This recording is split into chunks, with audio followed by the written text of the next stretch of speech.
হোস্টেলে সবাই রোশনিকে বিরক্ত করত, কিন্তু রোশনি কখনোই এসবের প্রতিবাদ করতো না। যেখানে প্রতিবাদ করার কথা সেখানে সবকিছু সহ্য করে নিত। থামো, অন্যকে বিরক্ত করে কি শান্তি পাও তোমরা? তোমার কেন জ্বলছে? ও তো কিছু বলছে না, তাহলে তোমার কেন জ্বলছে?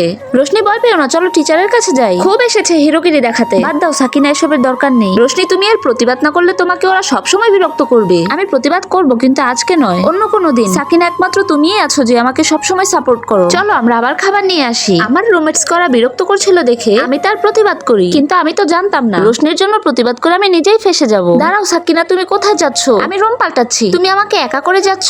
আমি তো ভেবেছিলাম তুমি একদমই ওদের মতো নয়। আমি তোমার সহযোগিতা করতে চেয়েছি, আর তুমি আমার সাথে কি করেছো? তুমি আমাকে বুঝিয়ে দিয়েছো যে নিজের জন্য লড়াই করতে পারে না তার জন্য অন্য কারো লড়াই করা ঠিক নয়। আরে আমার মেকআপ কিট কে ভেঙেছে? রোশনি, তুমি সবসময় বাচ্চাদের মতো কান্না করো কেন? দোষ তো তোমারই, নিজের জিনিস ঠিক মতো রাখো না কেন? এখানে রোশনির কোনো দোষ নেই, এসব তোমরা করেছো। আমি তোমাদের নামে টিচারের কাছে কমপ্লেন করব। সাকিনা, তুমি কি ওর বডিগার্ড নাকি? তোমার কি মনে হয় আমাদের বিরুদ্ধে কথা বলবে? হ্যাঁ, অবশ্যই বলবে, চলো আমার সাথে। রোশনি, তোমাকে কি ওরা দুজন বিরক্ত করে? এটা কি সত্যি কথা? রোশনি, জলদি বলো। সাকিনা, তুমি চুপ থাকো, আমি রোশনির মুখে শুনতে চাই। না ম্যাম, এসব মিথ্যা কথা। রোশনি, কি বলছো? তোমরা তিনজন রুমে যাও, আর সাকিনা এখানে দাঁড়াও। যদি দ্বিতীয়বার কারোর বিরুদ্ধে মিথ্যা অভিযোগ করেছো তাহলে তোমাকে আমি কলেজ থেকে বের করে দিব। আরে দরজাকে লক করেছো, জলদি খোলো। আমাদের কথা না শুনলে তোমার সাথেও এটাই হবে। তখন আমি বুঝতে পারি যে নিজের জন্য লড়তে পারে না তাকে বাঁচাতে গিয়ে আমি নিজেই সবার কাছে শত্রু হয়ে গেছি। এবার তুমি আরামে তোমার রুমমেটসদের কাছে টর্চার হতে থাকো। বাই। রোশনি, এবার তো তোমার বডিগার্ডও তোমাকে ছেড়ে চলে গেল, এবার আমাদের হাত থেকে তোমাকে কে বাঁচাবে? আজকে আমি বুঝে গেছি সবাইকে সহযোগিতা করা ঠিক নয়, বিশেষ করে তাকে যে নিজের জন্য লড়াই করতে পারে না। ওই দিনের পর আমি রোশনির সাথে আর দেখা করিনি, কিন্তু তখনই রোশনির মেসেজ আসে, সাকিনা, আমি তোমার সাথে দেখা করতে চাই। কি হয়েছে? আমাকে কেন ডেকেছো? সাকিনা, আমি তোমার কাছে মাফ চাইছি। মাফ?